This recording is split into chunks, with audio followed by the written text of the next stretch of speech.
Black ম্যাজিকের চেয়েও ভয়ানক এক তন্ত্র, যা থেকে হয়তো বেঁচে ফেরাও সম্ভব নয়। কালিয়া মাসান হলো সেই তন্ত্রশক্তির নাম।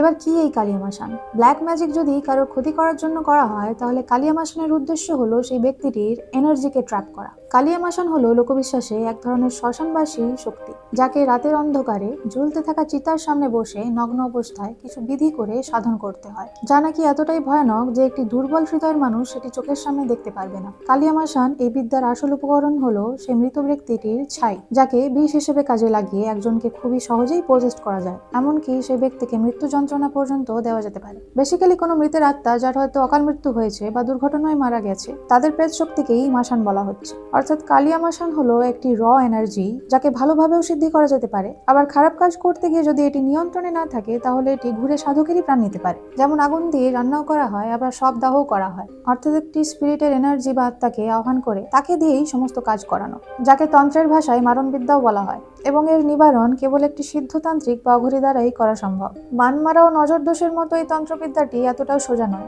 এবার বলি, তন্ত্রশাস্ত্রে শক্তি সাধনা বহু রকমের হয়। শ্মশানতন্ত্র, বামাচার তন্ত্র, দক্ষিণাচার তন্ত্র, জাদুতন্ত্র, কালীতন্ত্র, তারাতন্ত্র, চামুন্ডা তন্ত্র, ঠিক তেমনই মাসানও অনেক প্রকার হয়। নীল মাসান, কালিয়া মাসান, ডোম মাসান, চন্ড মাসান, প্রেত যক্ষ ইত্যাদি ইত্যাদি, যা হয়তো একটি ভিডিওতে বলাও সম্ভব হবে না। তাই প্রত্যেকটি তন্ত্রের বিধি ও সাধনা যেমন আলাদা হয়, ঠিক তেমনি সেই তন্ত্রশক্তিকে আয়ত্তে না রাখলে তার প্রভাব ও ফলও হয় খুব ভয়ানক। এরকমই কিছু নতুন নতুন অকাল্ট রিলেটেড ইনফরমেশন নিয়ে জানতে হলে আমাদের পেজগুলিকে ফলো, ইউটিউব চ্যানেলটিকে সাবস্ক্রাইব অবশ্যই করে দিন। দেখা হচ্ছে নেক্সট ভিডিওতে।